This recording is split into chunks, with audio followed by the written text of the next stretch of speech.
Can you hear me? There it is. She's rocking the everyday. Rocking the everyday. Hi, Mike. Although that's a bit of a sad one to have behind you, to be honest. It certainly is.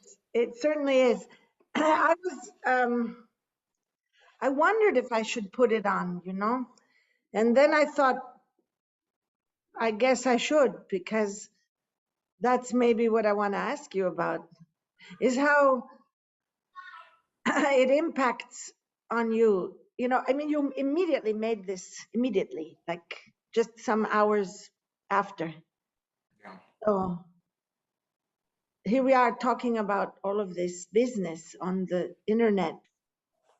I really enjoy about the everydays is being able to do something right there, and like being able to like express something and sort of like, get something out there. And especially now, I could potentially just put that everyday up for auction and raise some money to kind of like actually affect change and like help, which I feel very, I'm still kind of going back and forth on how to do that and when to do that timing with this like Jack Hanley show. But it's definitely something that I feel super lucky to kind of like be in that position, or just even to make a piece of artwork to share with people that, just kind of, I don't know, comment on what the fuck is going on and sort of try and make sense of it through, my artwork, because it's super fucked up and like everybody's kind of like, what the fuck? Like, I kind of thought we were past countries just being like, I'm just going to invade you to become part of me. Like,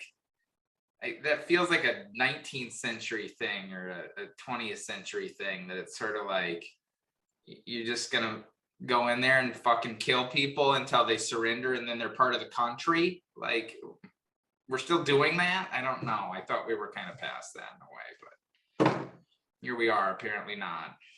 I read some of the comments, and it was interesting because the comments to your everyday were variegated, and some of them were, what about when the US invades a place like Iraq? So that was a very cynical comment, obviously. Yeah, it's not like we were invading Iraq to like take it over and have it become part of the United States. I think we were, in my opinion, on that particular case, I think we went in with good intentions, but shit got fucked up. It was a lot more complicated than we thought, and sort of, I don't think we were invading Iraq to be like, well, this is ours now, that's pretty much what he's doing. He's like, I want this to be part of Russia, at least my understanding of what he's doing. So I personally kind of put those in pretty different sort of like buckets. Right. But that is some of the comments. I mean, the social media relations to your everydays are interesting, because there's very, very opposite opinions and things going on. I agree with you, obviously. I mean, the real question is, when you think that you're past it, because you think that we live in a more or less digitalized world where the wars are done through other means, like controlling elections through social media, buying revolutions through all of that dark stuff that we read about and know about from sci-fi, is always wars on another level, like on a meta level, an economic level, China and the US on buying and selling. So it almost seems 19th century or 20th century, because we don't give value to humans. So whether you bomb a building or bomb a human, shouldn't in the digital mind somehow give value to it. So why would you invade a country rather than just take it over economically? I think it's my way of translating what you just said, that it's more, it's not. I think that's actually a good point, but I think it's more so that this is so brazen that's so just like, fuck you, fuck the rest of the world. Everybody else with the rest of the world is like, you know, they're gonna be like, what the fuck are you doing? And you're just like, nah, fuck it, I'm just gonna do this. And like, it's just so out in the open, I guess, that it's sort of like, whoa, you're just like, fuck it, I'm just gonna mass a bunch of troops and just go try to take over this country. Like, I guess. I understand what you're saying. Absolutely. And everybody has that feeling watching the news. They all have that feeling that it doesn't make any sense.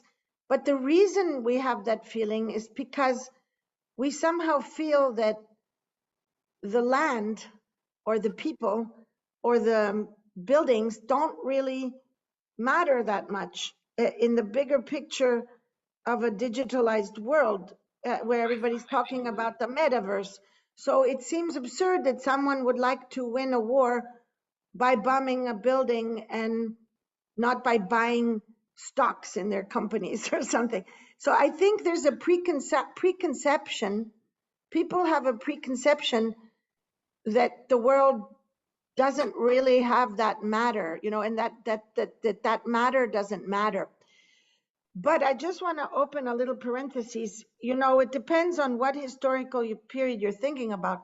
There are a lot of people in Russia who think that the fall of the Soviet Union was not a good thing, and therefore Ukraine was not part of the Soviet Union, but it was under Soviet control.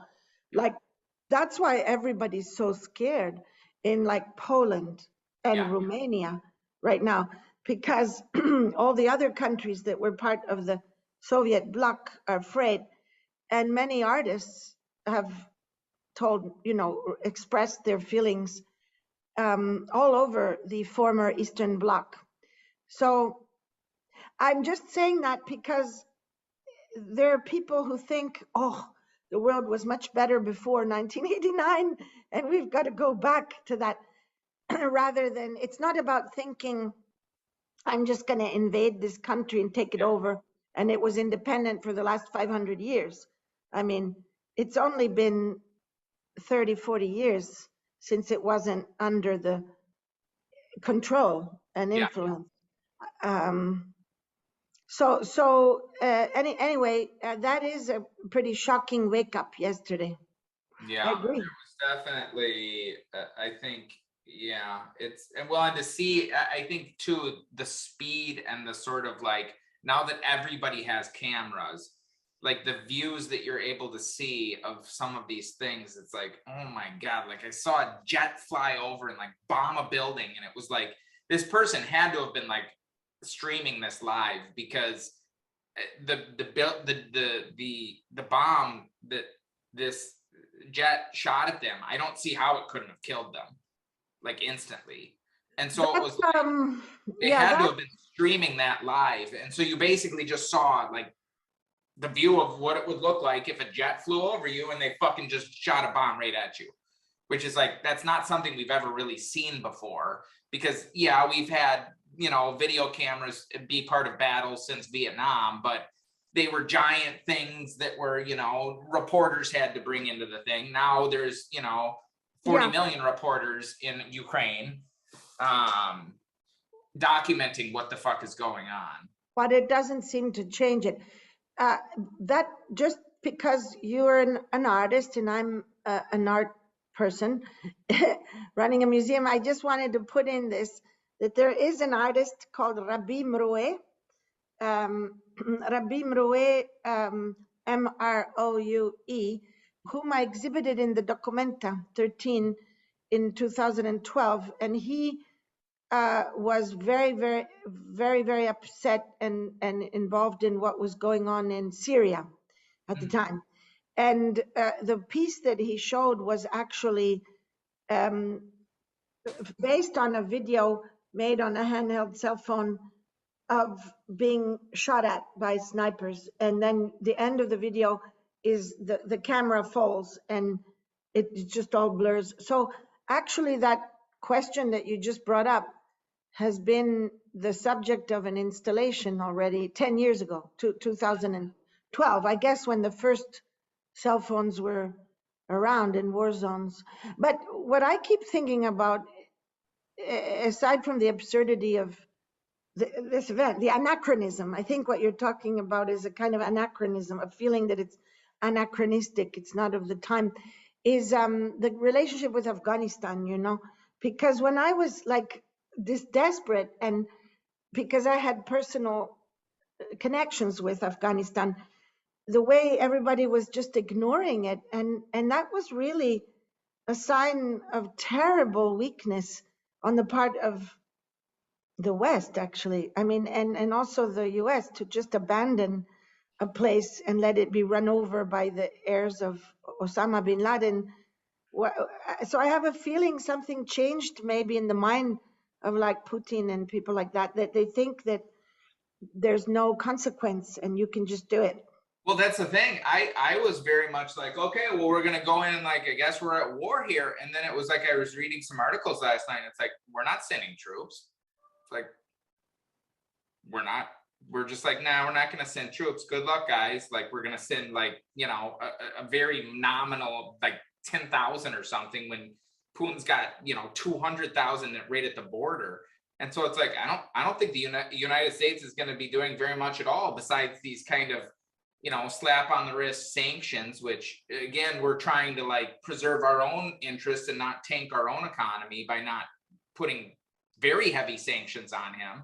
And so, yeah, honestly, our sort of, you know, response to this is going to be pretty muted. Is that what the apple cheese means? The apple cheese truck? No. So the Applebee's truck. Applebee's. Sorry. The Applebee's truck, good eye. The Applebee's truck is, yesterday it was trending on Twitter. There was CNN coverage of the war, and then they immediately cut to an Applebee's commercial. And it was like air raid sirens, and everybody was like, what the fuck? Like, and so it was kind of like this sort of thing where it's like, what the fuck? There's like this fucking war going on, and you're trying to sell fucking Applebee's bullshit commercials.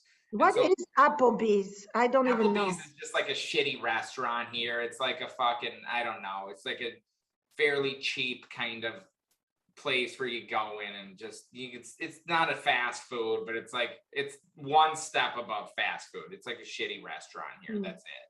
And so that was something on that was on CNN, was, you know, air raid sirens, and then they immediately cut to an Applebee's commercial, and everybody was like, what the hell? And it kind of like went viral on Twitter.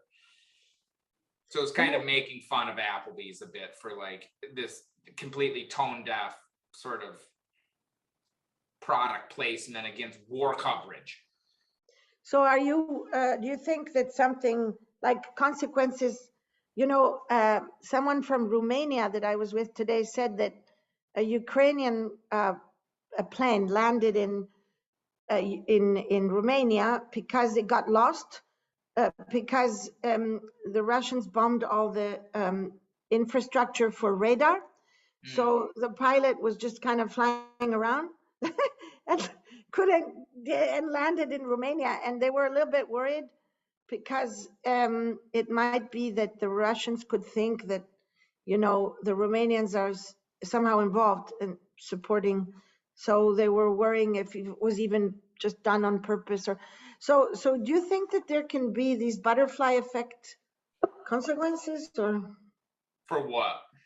Well, I don't know, like things are gonna become more catastrophic in Europe? I don't know. Honestly, I mean, to be quite honest, I don't know that much about like the history. Like, I had to read numerous articles to be like, why the fuck is he doing this?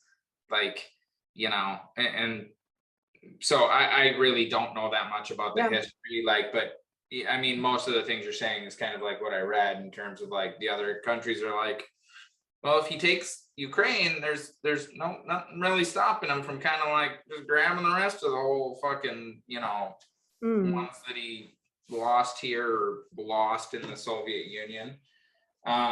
So I don't know. I mean, I would hope we would at some point step up here and kind of be like, what the fuck? But then again, I don't really want us to go to war, and so it's sort of like that's not a great option either. But like doing nothing is not a great. There's really no great options here when somebody is fucking, I don't know, evil or whatever the fuck you want to call them. So what are we going to talk about, since it doesn't make it a very good day for talking about art, does it? I mean, 1 second right here. sure. My family's leaving for the weekend, so I'm gonna have to take 1 second to Of course, even 10. Just 1 second. Are you guys leaving right now? Let me know when you're leaving. I'm on a call right now. We're speaking about Maurizio Cattelan right now. So I was telling you that he did his first museum exhibition at the Castello di Rivoli, and amongst many other artists. And so the Castello is very connected with material art, physical art, arte povera, and so on. And you were just speaking about you're being taken aback by the reaction of people to the banana scotch taped. But I want to tell you, I think he was thinking about your world. My deepest conviction is that he was thinking about the absurdity of buying a monkey online for a little image or a little crypto punk or something, that, how can that be important or collectible? Before it. But the thing about art is that we live in a folded time space. I really am a quantum physics buff, and I don't think that that's totally right. When did he do it? He did it at the Miami Basel Fair. He did it like 2 to 3 years before that. Yeah, but no, it was like a year or two ago. It wasn't very long ago. I think it was December. 2018. I think it was 2019. We should check. I think it was like a month or so before you did your thing. But no way. That was 2000. It was 2019. So you see, I was right. It was 1 year before. So it was but it was about a year and a half before the Bored Ape. So I mean, it doesn't really matter if it's 1 year or 2 years. That makes him an even better artist, because that makes him even better, because what he was talking about was this kind of sudden, how do you say, affection for something that seems so little. It seems so nothing in terms of craft or concept. And I think he was talking about the way that, that a certain type of art was developing, or attitude towards art. I don't think you can separate it from the phenomenon. I mean, NFTs already existed, even though you hadn't made it. I think they existed since like 2017 or something, right? I mean, I had not heard of them, but they did. But so you think this banana thing is about NFTs? No fucking way.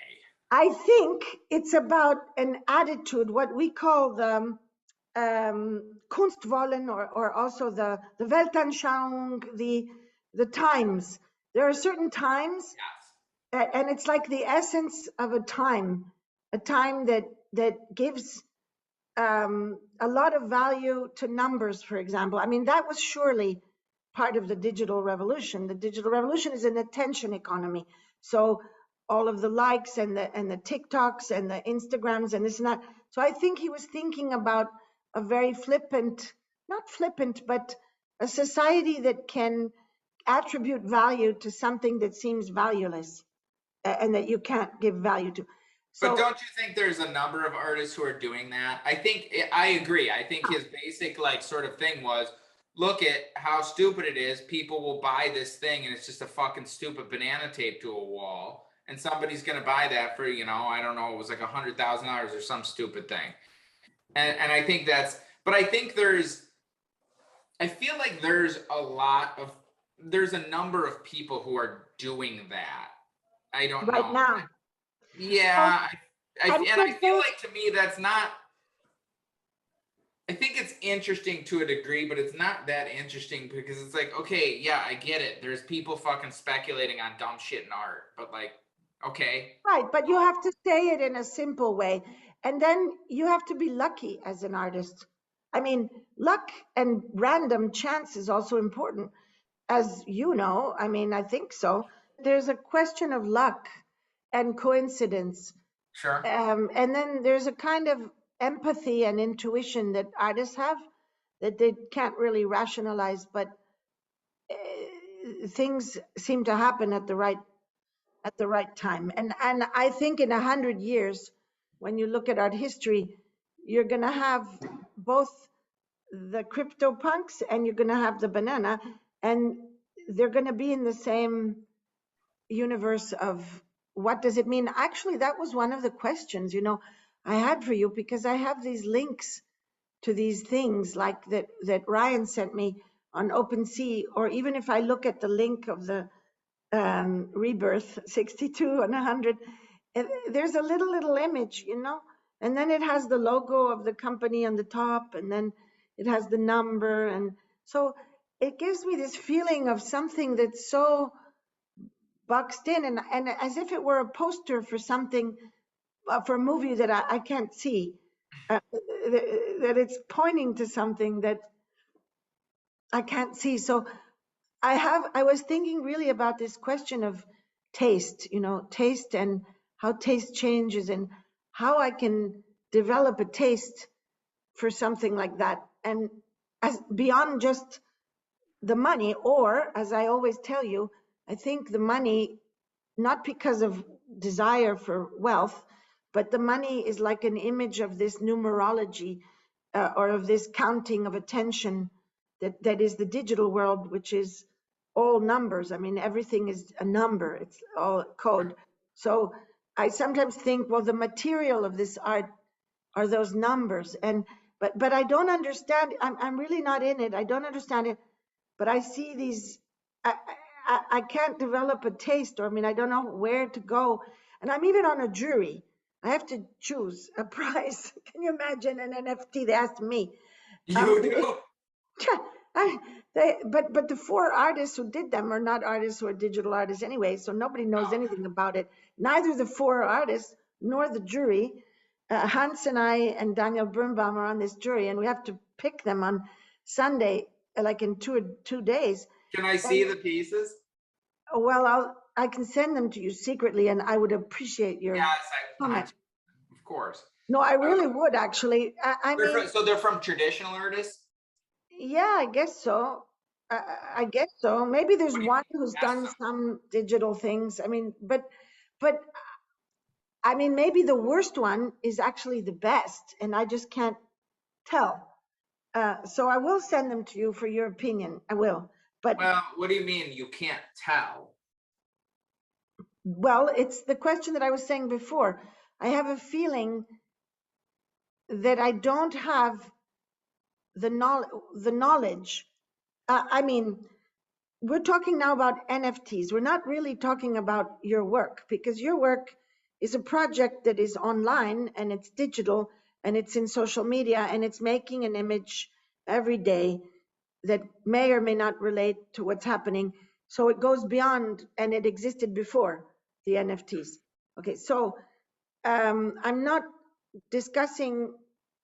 I mean, I can look at your work and learn about Cinema 4D and learn about what you do, that you push a medium and how you repeat certain tropes and don't repeat others. And I can read it in a sort of history of image making and Yep. history of art and history of surrealism, history of comics, history of sci-fi, history of political satire, and so forth. If one thinks about just this NFT craze in art, it seems to be that these are like JPEGs or a little short little video that in themselves, I can't really understand why the CryptoPunk has an artistic value, but it may have it because I may be making a mistake, like the person who would look at a Campbell soup painting by Andy Warhol and say, I don't understand that, I can't see it. So maybe there's something I don't understand, and that is to be understood in relation, Well, what do not you think?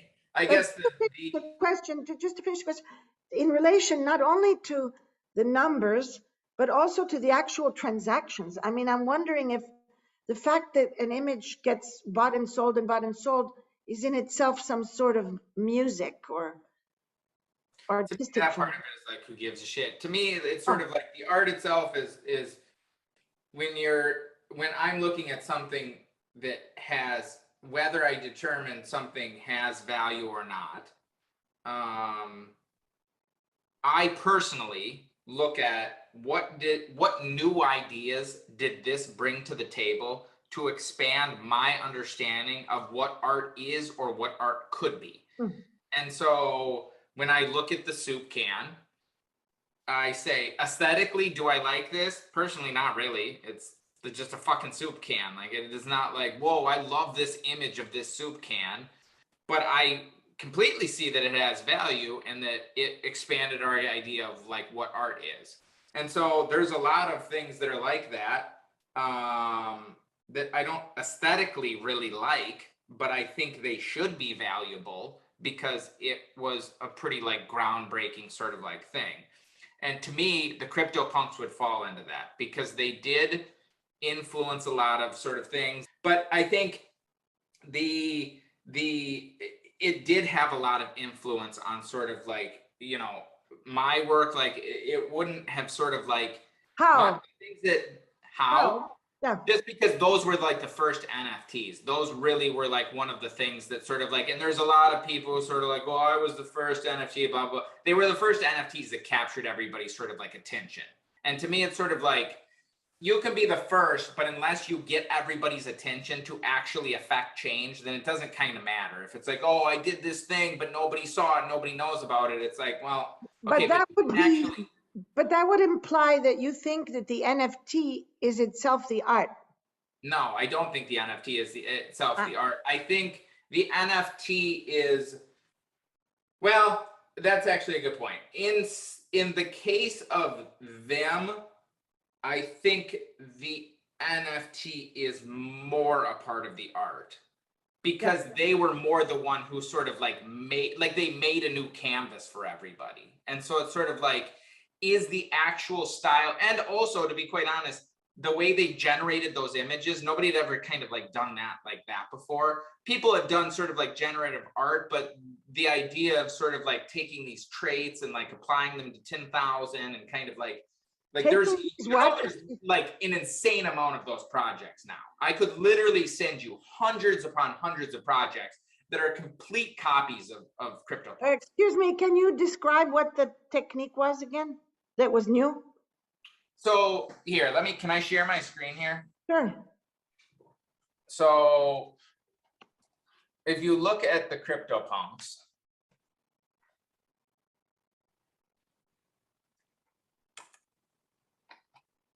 okay, so each one of these is basically, there was like 10,000, there's 10,000 different ones. And so each one of them is sort of like generated based on a number of traits. So here's the different traits that this one has. It has a mohawk. 441 out of the 10,000 have mohawks. It has an earring. 2,400 have that. And it has a cigarette. 961 of them have cigarettes. And so it combined those different traits to make this one sort of like image. And like each of them are different, and some of them are more rare. So like these are aliens. There's only 9 aliens out of all of the 10,000. There's only 9 of these aliens. And so this one is an alien, but it's also got like a headband. And so all of them are like different like that. So you click on any of them, it's like, okay, 300 of them have mutton chops, 400 have crazy hair, blah, blah, blah. So each one of those 10,000 is unique. And certain ones, because they have certain properties that are more rare, they, you know, have kind of more. Let me ask you a question, but that's because they were all minted at the same moment, the 10,000. They were all minted at the same moment. And I think the other thing that makes this project a bit more sort of like pure is they were minted and given away for free. So there's really no way that you could be like, oh, this is just some money thing, blah, blah, blah. It's like, no. Nobody knew what the fuck this shit was 3 years ago. There was almost no interest, to the point where they literally just made this whole project and gave it away for free. Who is they? 2 guys. It's 2 guys from New York. Okay. And so to me, the fact that they gave it away for free, and this was much more like experimental and something that they didn't have to do, and they weren't copying anybody, and they did something new. And now here, let me show you this too. So this project is now called a PFP, Personal Profile Pic Project. There are an insane amount of these projects now out here. So here's another one. Here's just one that, you know, has traded at a thing. So you can see Right, this right, I see. to the I see. point where it's like, oh, we're copying the cigarette. And so Right, right, right. What are they called? Personal what? PFP, personal profile picture project. Okay, I understand. It's a complete epigony of the other one. So Of here's course. another one. I mean, these, you know, are another one that are out there. So there's kind of quite a lot of these projects out here, and they all, and almost all of them too, are like 10,000. So they're very much influenced by I the crypto. understand. It started a whole system. I mean, it It started a started whole a like trend, not a massive system. system. There are literally like an insane amount of these, and a lot of them copy like the fucking cigarette and shit like that. They copy a Okay, lot of the things that were in the like I original. got you. I got you completely. I understand. So, because this was a, let's say, a large number of variations, well, it reminds me of Pierre Boulez, to be honest, and a music random, the interest in randomness and systems in the 1930s and 1940s, they were very, very beautiful. Or even if you think about Mondrian, you know, and early system Correct. paintings that have to do with combinations, it, Oh, did he use like sort of like numbers and like proportions and yes, like that yes, to yes. like decide how to Variations. like? Yeah, like mathematical variations, as many as you can, and especially in music, it was called combinatory art, and there was a value attributed. Well, there is a value in this work too, attributed to permutations. It's like how many permutations can you make of something?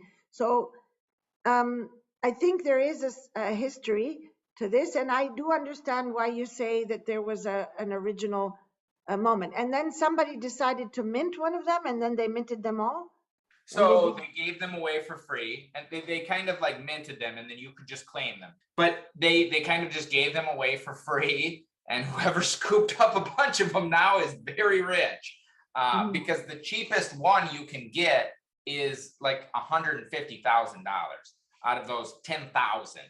And so the ones that are more expensive, I don't know if you saw this auction at Christie's that didn't happen or whatever, but you know, that would have been Yeah, 20, I 30 million understand. dollars for this Yeah. guy.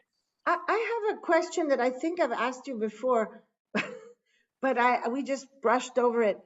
I've been trying to give a history to this kind of collecting, and it doesn't really associate with me with collecting of art, like art collectors, Yep. but it does have a lot to do with the history of stamp collectors.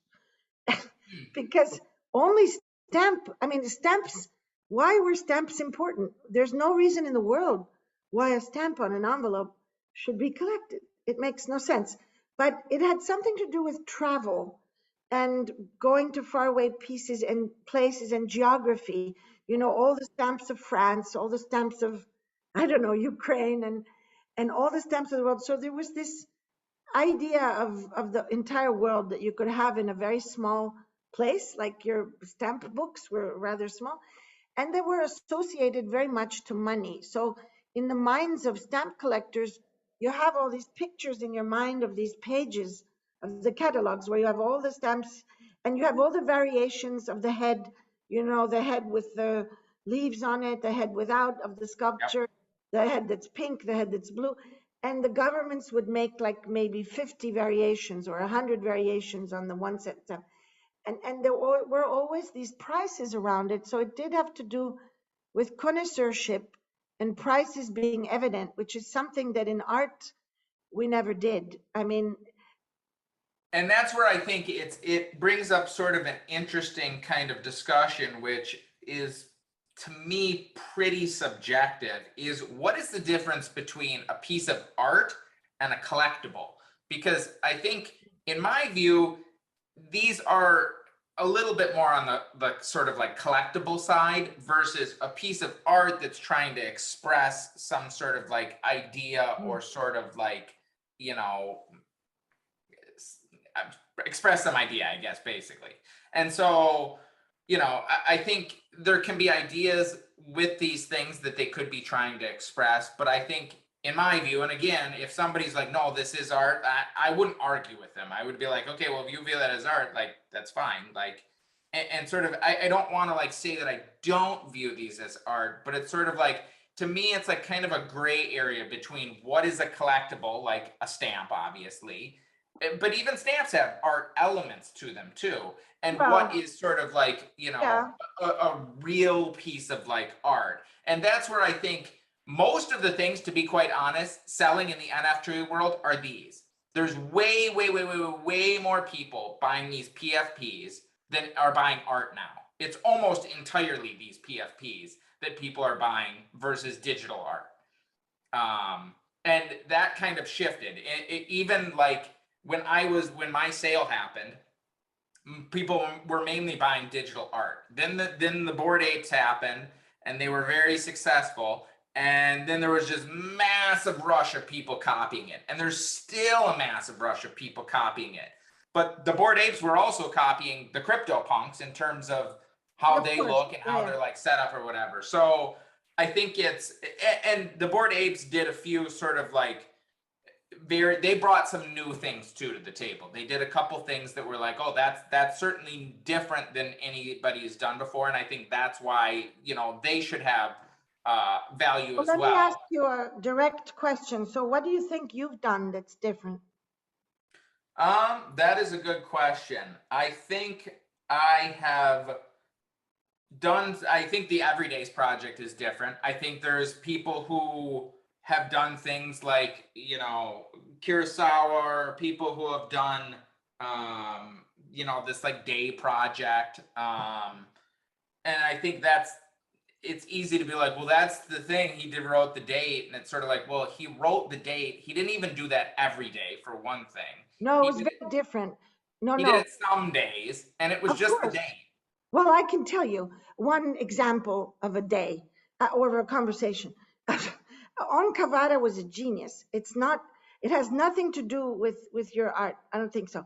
The main difference is that it's not every day. It's very highly important days, highly memorable days. I mean, he would have made a In day my understanding is he did it as he was like traveling and like whatever. memorable to him or It's a whatever. memorable day, and on the back of every date painting is a clipping, a newspaper clipping. So if there was a date painting of yesterday, there might be a clipping of, the bombing of Ukraine or something, but he might put some other article that's not to us necessarily the memorable thing. But I think it had to do with a notion of time that's very different from your notion of time. I mean, you have this notion of time as something that you need to put in an order, and give it some periodicity. And Well, and I think my project is about time to some degree, but I think it's also about giving up certain aspects of creative control in terms of I mm, don't not put out an everyday if I like get to the end of the day and it's like this sucks. I fucking hate this. I put it out. Like I don't just like, well, I'm not going to put it out. And that's a piece of the sort of the creative control that I've kind of like given up. That's, sort of like one aspect of it. And then I think just sort of the continual sort of like journey of kind of like this being kind of a documentation of my life one day at a time, I think, is another aspect of it.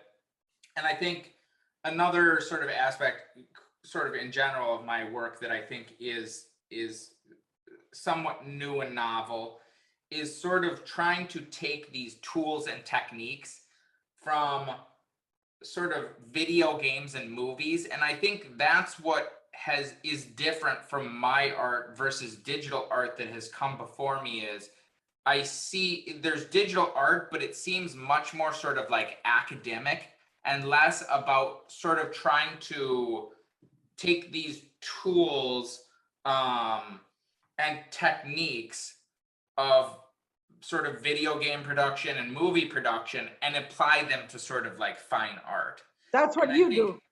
that is what I do. Yeah, And I think before you saw digital art, but it wasn't using the same sort of like tools and techniques in a way to sort of like of course produce not. an image like that you see behind you that looks like a painting, but it was done completely on like a sort of like computer. And so the digital art that I've seen in the past has been much more kind of, for lack of a better term, academic and wonky, and more like, okay, like more almost like experimenting instead of trying to sort of like master digital tools to make images in a way. I don't, it's kind of a weird sort of like, I I think guess. it had more to do with fluxus. You know, the origin of digital art is in media art, and the origin of media art is in documenting performances, because the fluxus artists like Namjoon Paik, who did that recording of the Pope in 1965 from like a car, or the car passing, that's considered the first video art piece. And because there was the first portapack or something that had just been made. But those were fluxus artists, and they believed in the flux of time and events, and that the event and the performance was the artwork. So the first media art was documenting performance art in a way. And then I think, yeah, it wasn't about popular culture. It wasn't about reusing cinema and video games, for sure not.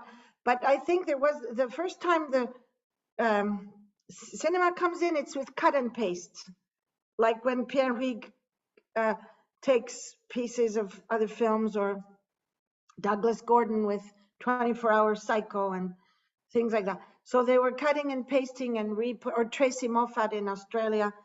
And then years later, also the famous piece, you know, the clock of the artist. Oh, that uses the, or finds the pieces of the, Yeah. That's, but he also comes from Fluxus. So I think the shift, yeah, your work doesn't come at all from that. I didn't even know about your work until the sale.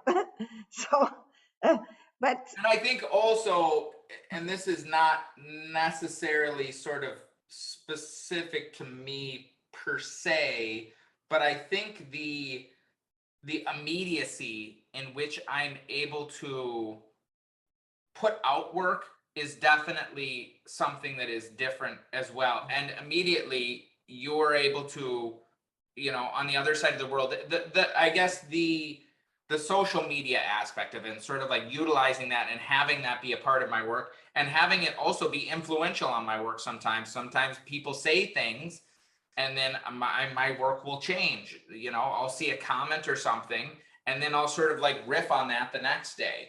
And that's not really something that was possible before. It wasn't like, you know, Picasso would paint a painting and immediately show it to somebody. And I'm literally posting these like literally seconds after I'm done. That it's like, I'm like, oh, it's done, post it. so And do you think it's like immediately, a collective like thousands of subjective? people can see it. Right, but so you think it's more like a collective subject that's being formed? I think it is very influenced by the sort of collective consciousness of the internet. Yeah, I mean, I You would say know, that. what's very interesting is that I see a difference. I hear a difference in how you're talking as now, as opposed to last March when I I've read a started lot more talking with about you. art history since then, I will say You that. certainly do, but also about your own work. I think you've Hmm. heard a lot of people analyze or talk to you about your work, and you've thought about it, and you're very, very, you're kind of like an algorithm or a machine learning thing. You've kind of keep eating, being fed this thing, and you put it in, and you become really knowledgeable about yourself. I Well, mean, it absolutely has made me look at the work differently. And I think what's funny about this is I would always call my work crap. And people would be like, it's not crap, it's, you know, it's good, this or that. But I was always like, no, I don't, I don't think it is good. I think you're just, your standards are not high enough. And you're not comparing me against the same people I was comparing myself against. Because to be quite honest, I was comparing myself against works that stood the test of time and lasted, you know, hundreds of years. And so it was sort of like, well, it's not that good. So it's like, well, if it's not that, then I'll just live and die and whatever. And so it will be gone. And so I was always looking on a much longer time scale of sort of like art history and trying to do something that was truly like something different. And I'm still trying to do that too. And, you know, maybe I'll succeed, maybe I won't. But I think it's something that I've always been sort of like looking at this, always been sort of like trying to place my work in art history, but I just never took the time or never like, I never had the like context until this stuff started happening to sort of like take a step back and like, okay, well, wait, how does this actually sort of like fit into like sort of like the context of art history? And so I definitely over the last year spent a lot of time reading about Warhol and Picasso and Mondrian and sort of Matisse and all the Van Gogh and like a bunch of people, mostly in the, I would say like 1900s or late 1800s to 1970. To be quite honest, almost nothing after 1970s interests me that much, because it kind of feels like it just was like, okay, no rules anymore, like anything goes. Like it's like it was just like, I don't know, it just like sort of like it got too like, who cares? Like I don't know, I don't, there's and there are some artists, of course, that interest me in the last kind of like 50 years, but I'm way more interested in sort of like more of how these movements came to be in like the early like 19th century, and sort of also how that relates to our time frame, and sort of like understanding that photography was around for a very long time, and the photographers themselves considered themselves artists, just like all of the people in my circle did, but nobody else did until finally it was like, you know, in the 30s or 40s or whatever, then it was like, oh wait, photography can be art. And it's sort of like, to me, that seems like a perfect analogy to sort of the last, you know, what Yeah, of I've been course. doing, and the people that I've been doing, we considered it art. No, but then the art establishment did not consider it art. And now they're starting to come around and being like, yeah, maybe it's art. Like, and so to me, that seems very sort of like analogous. And so trying to sort of, you know, Well, in the art reference something world, that I find to super be honest, in the art world, photographers were accepted as artists actually only in the late 1970s. The first documenta that included photography as art was 1978, and that's more or less the same time as Cindy Sherman and all of the pictures generation, and then the Germans like Gursky and Struth and Ruf. So what you're talking about in the 1930s were great photographers, but they were not considering themselves as artists. They were considering themselves as photographers, unless you're talking about people like Man Ray. I mean, Man Ray, who was a painter too, but we put, I mean, we go backwards and consider them. They were generally publishing books. They weren't like framing the photographs and putting them on the wall. That happens 50 years later. But I understand what you mean when a medium, at first it's not art and then it's art. You could even say that about paint on canvas. I mean, there was no paint on canvas before the 1500s. There was oh just, really? yeah, it has to do with the development of the market. How do you say, the free market? People would, roll up the canvas. You can roll it up. So, and Oh, move I it. see. So that they could move it easier. Yeah, it's like sending an NFT, So you can before move that, it they would just easy. paint on wood. Yes, tempera, egg tempera on wood, or fresco in the wall, or mosaic. So it's a very modern development, like you're talking digital. I mean, the canvas itself was a really, really major development, because then to not make it crack, you have to put like oil in it and things. I mean, And I this, think that's another thing I will say, going back to like doing something different. I think this work could also, I think it will, over time, people see a paradigm shift in terms of being able to dynamically change an art and an art piece evolving. So I think that does have some value. The numbers, how much value, that is really more the fucking market of this or that. Who knows? But I think that is something that is, something different and new. I was actually just doing another interview this week and they were, or actually just this morning, not this week, this morning, and the environmental thing came up again. And I forgot to say this, but it's I can't help but think this, that it's sort of like, if I was doing 2-ton bronze statue, and then I was shipping it over to Italy, and then I was shipping it back to the United States, and then I was shipping it to Hong Kong, how much energy do you think that would use? I'm not sure I agree with you, because you have to look at the question of numbers. How many sculptures are being shipped around and are being made versus how many digital communications and blockchain things are flying around or would be flying around or will be flying around in the future.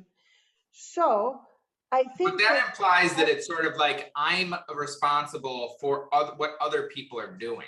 yes, yes, because the medium is the message, as Marshall McLuhan, the Canadian I've media never person. understood what that meant. Well, it means, when I told you that great art is great art because it's tautological, it's a tautology. In other words, the content, the subject, the medium that's used all mean the same thing. So they're all connected. Like, for example, take a William Kentridge drawing in charcoal. William will be drawing these bodies, black bodies that were erased in the landscape of Johannesburg, and he'll be talking about mining, which is actually erasing the land. And then the charcoal will be rubbed, and he'll erase and draw so that the paper itself is ruined. So you have a kind of perfect togetherness uh, between the medium and the message. And when bad art is done, there's this content that's like say you do this 10K projection about the glaciers melting and you project it into a huge video projection, that would be ridiculous. It would be so wrong because of the use of energy to get that projection running and talking about saving the glaciers. So while a really good ecological artist, like maybe Joseph Beuys, he would be planting oaks, the 7,000 oaks, and it would be about the ecological question, but it would be also with a medium that's ecological. So that's one of the big differences between art and, say, design. Design just, you design something, actually bad design. It does a good design. The design itself coincides with the thing that you're doing. So I do think that it is hard to argue that digital art is ecological. I really think that that's hard to argue. I mean, the way that it is ecological, I'll tell you in my view, I mean, it's just that people will stay at home more. So there's less travel and less airplanes and all of that. And so you could say that it's ecological in that sense, but I don't think we should argue that digital art is particularly ecological. I mean, the big lie, let's put it this way, there was a big lie when they said that everything was in the cloud. What are you talking about? There's these big machines and you need to cool it all, and you need to cool all these servers and things. So there was a lie like about 10 years ago. I think sometimes when you're sort of like, we'll solve it, people like immediately like, oh, you're denying that there's a problem. It's like, no, we need to solve it. I just think we will solve it. Futurism. Do you know what futurism is? Not really. Oh, I can still teach you something. There's a lot you could teach, trust me. I think this has only exposed how much I don't understand. Actually, like and there's another sort of like person advising me that has taught me a lot too. I like found this little graph of all these movements, and it was just like, I'll send it to you too. And it was like, I haven't even heard of most of these movements because like in the 1960s, I guess everybody was jacked on drugs. They made like fucking 50 new art movements. No, I literally had not heard of probably like 25 different movements on this little like graphic that I saw. Okay. I mean, that's normal. There's so many. I'm just trying to get you the painting. Okay, this is velocità astratta, abstract speed, and it's one of the most important artworks of the early 20th century by Giacomo Balla, who is one of the futurists. And it's in our collection. There are various versions of it. This is the first version. Um, it's actually the impression of a car moving, and it's the speed of a car. So this is the beginning of the automobile industry, period, 1913. And have you ever heard of Giacomo Balla? No. The MoMA has a very important piece called the lamp in the city. It's this one. So why do you think that work is valuable? But first I have to tell you, at the beginning of the Manica Lunga, I was thinking of putting Giacomo Balla, the Velocità Strata, and then on the other side, the Julie Meretu painting. But I would have to ask her if she agrees, which is why I'm asking you. Because there's a beautiful Julie Meretu painting that is in the show. But anyway, why do I think what is important? That painting. The Velocità Strata, or in general, let's look at this painting, for example. Whoops, what happened to it? I am so Just click on it. It's gone. oh, here it is. Well, they call it street light. Okay, so this is a few years before he made the Velocità Strata, the abstract speed. And this painting is 1909. So cities have been electrified with lamps.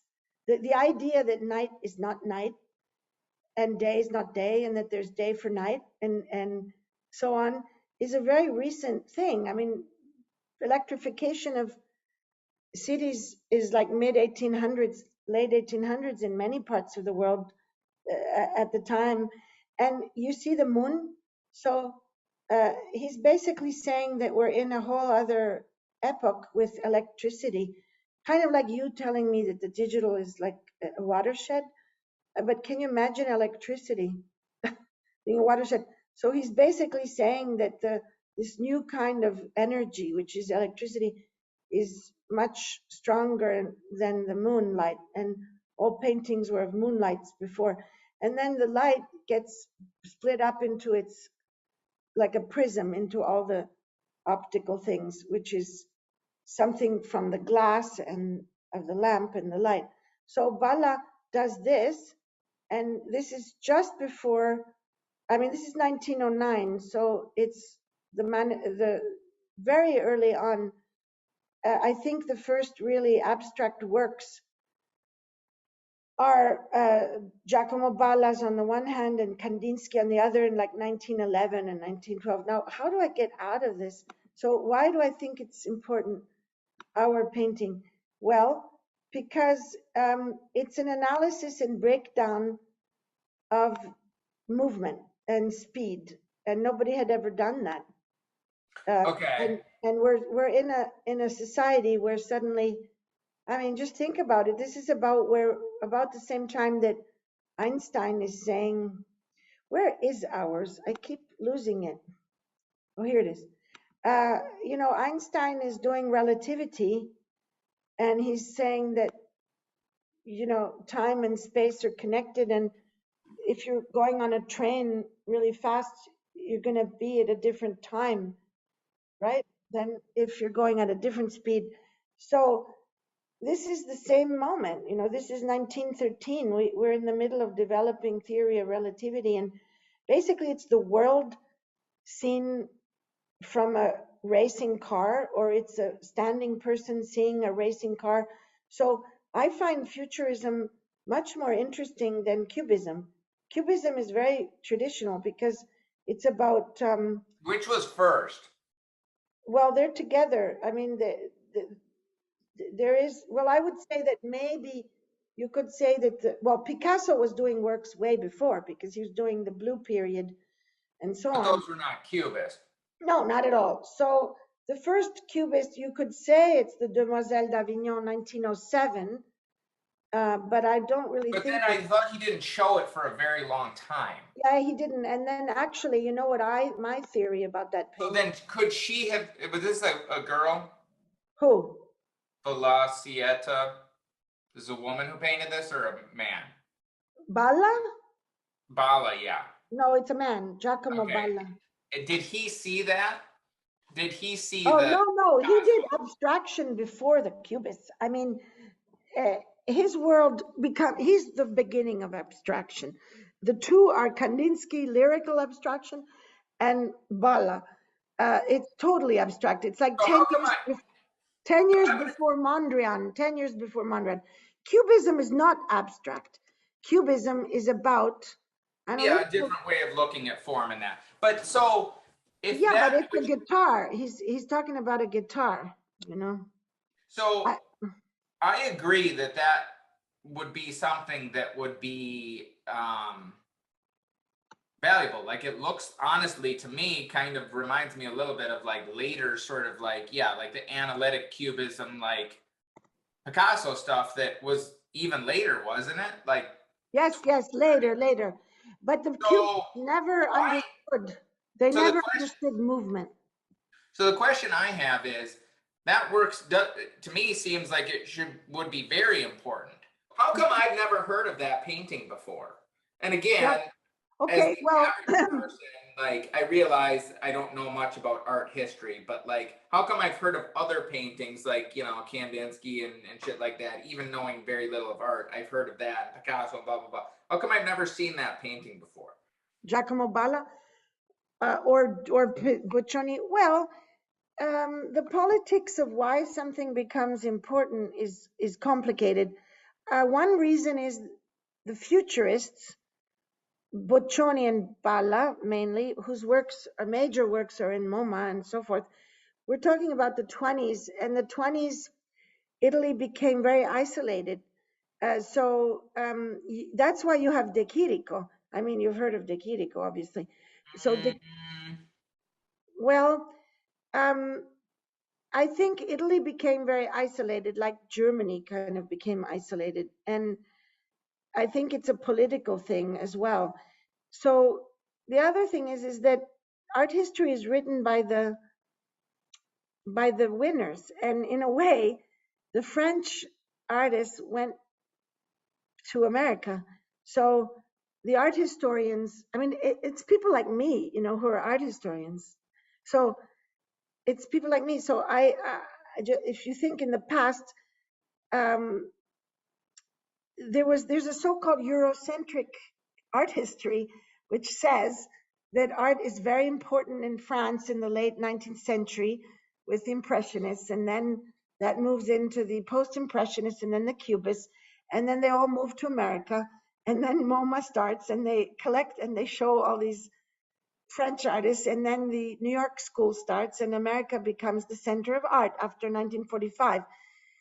This until about 1989, when suddenly we're in globalization, the wall falls, and China rises, and then suddenly there's art also in the rest of the world. Obviously, there was all art in the rest of the world throughout the 20th century, in Africa, in Asia, in in Scandinavia, and so part of our job is now the rewriting of these art histories. So if you don't know Balla and Boccioni, it's a maybe mistake I will. because, Maybe my kids will. well, I mean, certainly the futurists uh, were extremely important if you think about, for example, your work or digital art in general, because the futurists were thinking to incorporate movement and change, and that you cannot know something in a static way. So they would think that the cubists are too traditional because you have this cup. Wait, I can't show you cup with tea. So the cubist sort of takes apart the cup and makes on a flat surface all the different facets of the cup laid out, like a pop-up of a book that you Yeah. and so in your mind, so you intellectually understand that the vision of an object is actually a reconstruction in your brain of all these pieces. But that is a very idealistic and Platonic almost idea because nothing is static.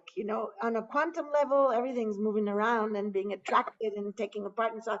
So the futurists, I think, were one step ahead But I might only think that because I'm Italian, partly, it's possible. Uh, because all of our knowledges are situated. So I think that they were a little bit ahead in the sense that it's both the decomposition of the object and the putting it back together, but it's putting it back together in time. Everything is in movement. And that's like revolutionary. I think it's very important. But I also think De Chirico, which is the opposite of futurism, is just as important, because even more, because De Chirico was the one saying, you are all Wait, is great. De Chirico a movement or an artist? An artist, Giorgio De Chirico. He started something called Chirico? De Chirico. Here we go. Giorgio De Chirico? Now I see it. Yeah, now I see. Okay. I don't think I've heard of this guy. Of No, actually I have. Yeah. course, you have these masks. See? We are the hollow men. Okay, is this ours? I don't think so, but it's very similar to ours, Le Maschere, this one. So this is somebody saying, he's reading a lot of like Friedrich Nietzsche and philosophers that were criticizing modernity and progress. And his works that are metaphysical are like these, and they're these images with no time in them, where everything I've read is. about this guy more in the context of like surrealism, though. Yes, he was the main source for surrealism. He's 10 years before the surrealists. 10 years before. They loved him until they hated him. But they loved him until they hated him. But the point is, let's just look at Why this. did they hate him? Because at a certain point, he decided that he would paint like in the Renaissance. He stopped painting surrealist. These are not surrealist, these are metaphysical. It's about being outside of time in the total stillness. I'll show you ours. Okay, there it is. This, you see? So when he started to paint this, like in the style of the Renaissance, but obviously it's not a Renaissance painting. I mean, it's totally wild. Look at that window through which you can see, you can see the sky behind. How is that possible? It doesn't make any sense that through that window you'd see that sky. And this is when they didn't like him anymore, because they thought he was becoming a sort of reactionary painter of the past. But when they loved him, it was this. What year was that face one? 1911 or 13, something like that. That's our little bus that takes people to the museum. but the thing is, he's talking about an alienated individual in the machine age. And this is something that many people are afraid of today, with the digital, that we're all going to become Netflixed and stupid and just online school and not having any fun with your friends. And we will become like these hollow men, see, these masks. So he painted all of these that were like mechanical, empty men of alienated factories and lining up, So that's an important artist. We don't know so many things. That's why art history is important and museums are important, because we put inside the canon things that are not in the canon. I mean, to be honest, you're not totally in the canon, for example. So if I put a work in it, or other museum people do and stuff, we change the canon, by adding things that we didn't know and rereading them, rereading the past. For example, feminist curators have dug up all these fantastic artists from the past that nobody had heard about. Like I can. This is good and like very like yeah. I think it will definitely change, and I think people over time will have a more nuanced view of who actually came up with these ideas first, and things will sort of like shift perspectives over time to sort of value or devalue people based on like, okay, well, was this person valuable, or did just somebody buy a bunch of their shit? Sometimes it's not. It's that valuable to whom and when and where. Art is somehow stuck between power and opposition. So oppositional thinking like going against power, being revolutionary and so on, at least in language, in your medium, or power. And power is very important because you had to have the Medici, asking. You have to have somebody asking somebody to paint a painting. I mean, if the King of France had not asked Leonardo to do the Mona Lisa, we wouldn't exist. So patronage means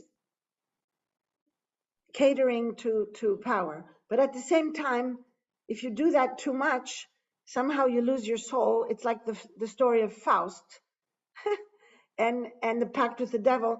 And so good art is often really not doing that. Even Caravaggio or Pasolini. Do you know the filmmaker Pasolini? It's 100 years from his birth, very soon.